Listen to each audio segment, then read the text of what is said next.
wiadomość to może była pierwsza, może nie pierwsza, no ale pierwsza o zasadniczej wadze zupełnie, że będzie 8 plenum i taki jest proponowany skład biura, to w ogóle kompletny przełom. Zupełna rewolucja, zupełnie nowa jakość.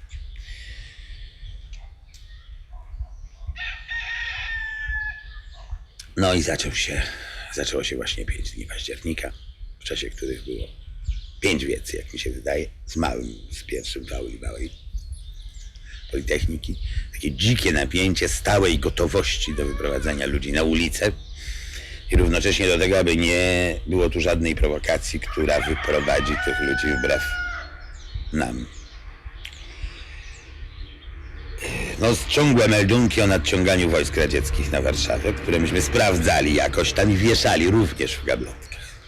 W pewnym momencie, pamiętam, był ta niedziela w ciągu tych 5 dni, kiedy kolejka do tych gablotek zaczynała się przy Bristolu. Długa kolejka, która powoluśku szła tak wolno, żeby ludzie zdążyli przeczytać ten ciąg gablotek. Były tam meldunki o ruchach wojsk radzieckich, o tym, co kto kiedy powiedział na plenum. Rezolucje wieców. Przy czym ja cały czas mówię my. Przez że tajemnica października jest taka oto, że był to ruch części kierownictwa partyjnego, zagrożonego przez drugą część, która do pomocy miała Związek Radziecki, których to kierownictwo odwołało się do społeczeństwa i zyskało niewątpliwie poparcie. Natomiast sam ruch października był ruchem oddolnym, ale był ruchem lewicy, a nawet powiem mocniej komunistów. To nie aparatu, tylko właśnie takich działaczy różnych. Tylko, że ponieważ ten ruch nie był zorganizowany jako ruch, choć próbę takiego organizowania podejmowało po prostu, no jako gazeta tylko, a zorganizowany on nie był, w związku z tym stosunkowo łatwo było przejąć jego kierownictwu partyjnemu. Tej części kierownictwa, które do nas się odwołało i które w związku z tym myśmy popierali, acz nie równie. Ja chcę powiedzieć, że do tego momentu myśmy mieli poczucie, że przewodzimy dużemu ruchowi, że ten ruch to jest nasz ruch. W tym momencie, kiedy zaczęły się wiece, a więc kiedy nagle zaczęły mówić o olbrzymie masy ludzi, myśmy stworzyli taką tezę, że oto prawica przejmuje kierownictwo tego ruchu. A to po prostu znaczyło tyle, i tu właśnie, to znaczy, że myśmy prowadzili, ale byliśmy tym masom całkowicie obcy, bo myśmy mówili tym naszym marksistowsko-rewolucyjnym językiem, który był dla nich zupełnie niezrozumiały. Natomiast co to znaczy, że prawica dochodziła do głosu? To znaczy, że zaczynali mówić zwykli ludzie tak, jak umieli, a oni mówili w tym języku bogoojczyźnianym. To był jedyny język tożsamości narodowej.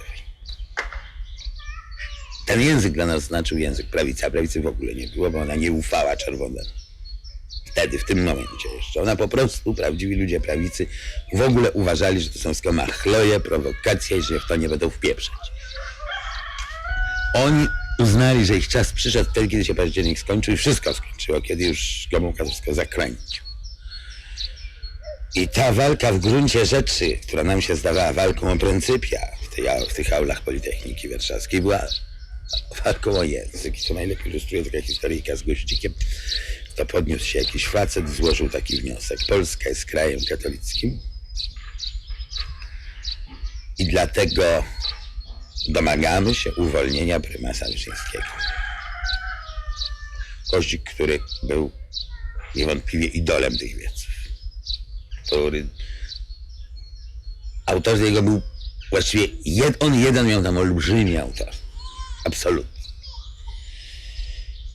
Jako przedstawiciel Żerania i także jako mówca, bo mówca to rewelacyjny jest. Tak coś ma w sobie. Ja tak wtedy myślałem z Magdiego. On po przemówieniach, po wiecach i przed wiecem leżał na stoliku. Leżał tak blady, nieruchomy, z zamkniętymi oczyma. Skupiał się.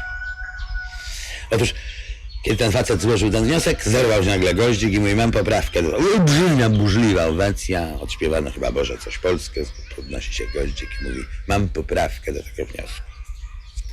Proponuję, żeby brzmiał on tak, Polska jest krajem socjalistycznym i dlatego nie wolno w nim nikogo niesprawiedliwie więzić. Domagamy się uwolnienia, dlatego domagamy się uwolnienia. Polska jest krajem socjalistycznym i nie można w nim nikogo niesprawiedliwie więzić. Dlatego domagamy się uwolnienia prymasa Wyszyńskiego i wszystkich innych niesprawiedliwie więzionych. Oczywiście burzliwa owacja i nasze poczucie, żeśmy tu odnieśli jakiś sukces. Przepraszam cię, czy nie powiedział Polska jest krajem demokratycznym? Z całą pewnością powiedział socjalistycznym. To jest jego język. Z całą pewnością, tak powiedział. To był jego język i to jest jego język.